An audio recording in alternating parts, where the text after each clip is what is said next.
Assalamualaikum warahmatullahi wabarakatuh. Apa kabarnya semua? Semoga sehat selalu ya.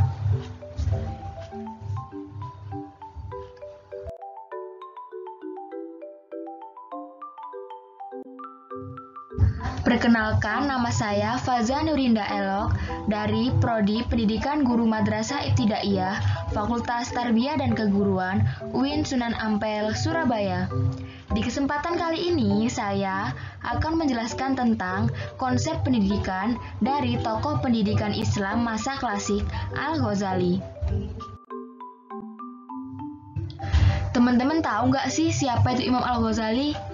Yuk disimak. Abu Hamid Muhammad bin Muhammad Al-Ghazali yang lebih dikenal dengan Imam Al-Ghazali lahir pada tahun 450 Hijriah atau 1058 Masehi di Tus, wilayah Khurasan, Persia. Beliau berasal dari keluarga yang kurang mampu, namun ayahnya mempunyai cita-cita yang tinggi, yaitu ingin anaknya menjadi orang alim dan soleh.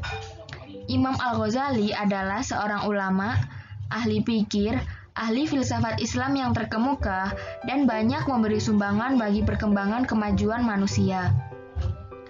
Imam Al-Ghazali meninggal dunia pada 14 Jumadil Akhir tahun 505 Hijriah bersamaan dengan tahun 1111 Masehi di Tus. Jenazahnya dikebumikan di tempat kelahirannya.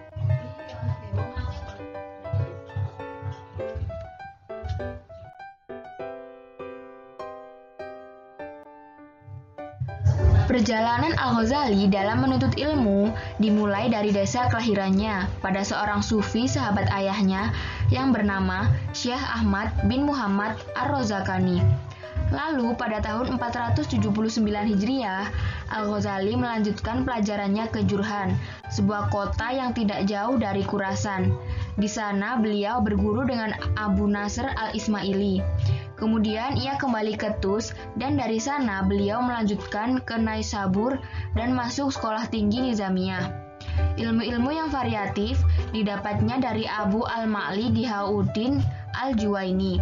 Selanjutnya beliau menuju Baghdad dan menjadi guru besar di universitas yang didirikan oleh Nizam Al-Mulk, seorang perdana menteri Bani Saljuk.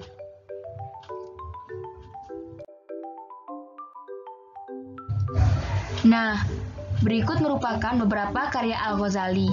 Pemikiran pendidikan Al-Ghazali ada pada buku karangannya, yaitu Fatihat Al-Kitab, Ayyuba Al-Walad, dan Ihya Ulumuddin. Selain itu, ada karya-karya yang lain seperti Maqasid Al-Falasifah, Tahafut Al-Falasifah, dan masih banyak lagi.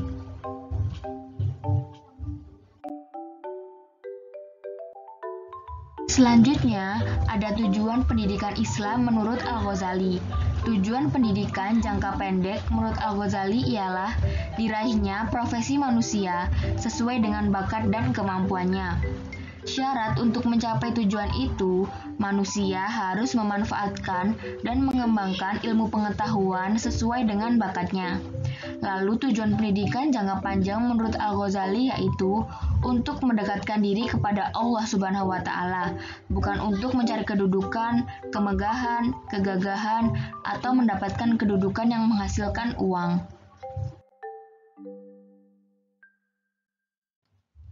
Lalu ada metode pendidikan Islam. Al-Ghazali menggunakan metode pengajaran yang menggunakan keteladanan, pembinaan budi pekerti, dan penanaman sifat-sifat keutamaan.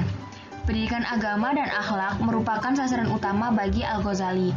Disimpulkan bahwa metode pendidikan menurut Al-Ghazali diklasifikasikan menjadi yang pertama, metode pendidikan agama. Pendidikan agama ini memiliki orientasi kepada pengetahuan akidah, karena pendidikan agama pada realitasnya lebih sukar dibandingkan dengan pendidikan umum lainnya. Karena pendidikan agama menyangkut problematika intuitif dan lebih menitik beratkan kepada pembentukan personality peserta didik.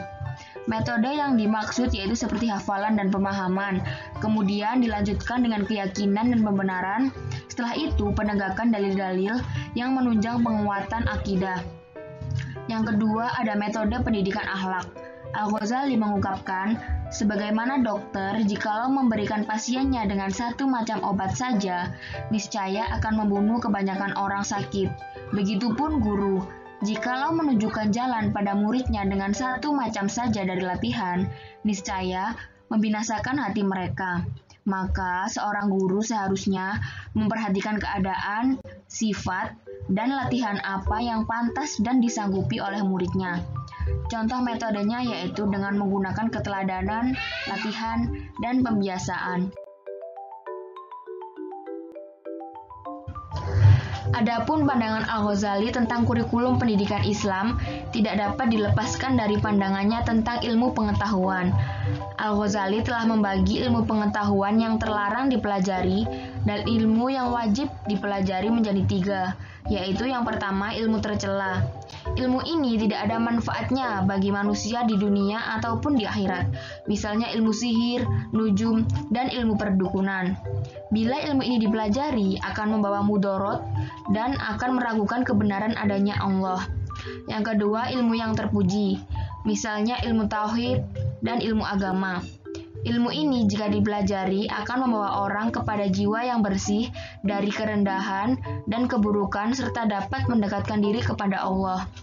Dan yang terakhir, ilmu yang terpuji pada taraf tertentu yang tidak boleh didalami, karena ilmu ini dapat membawa pada kegoncangan iman dan ilhad, misalnya ilmu filsafat.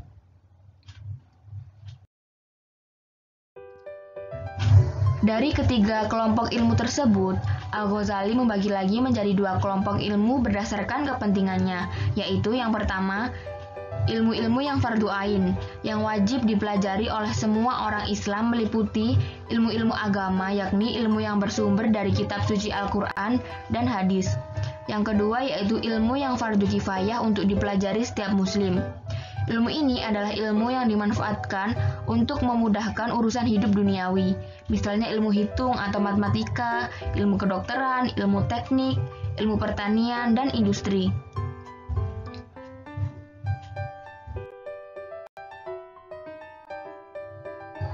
Dan yang terakhir, Al-Ghazali mengusulkan beberapa ilmu pengetahuan yang harus dipelajari di sekolah, yaitu yang pertama, ilmu Al-Quran dan agama, seperti fikih, hadis, dan tafsir.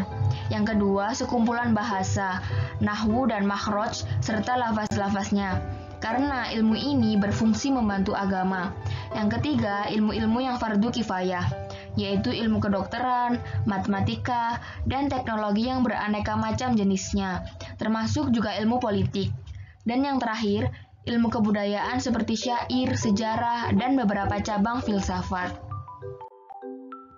Sekian penjelasan dari saya. Apabila ada salah kata, mohon maaf sebesar-besarnya. Dan jika ada yang ingin menyampaikan kritik dan saran, tulis di kolom komen ya.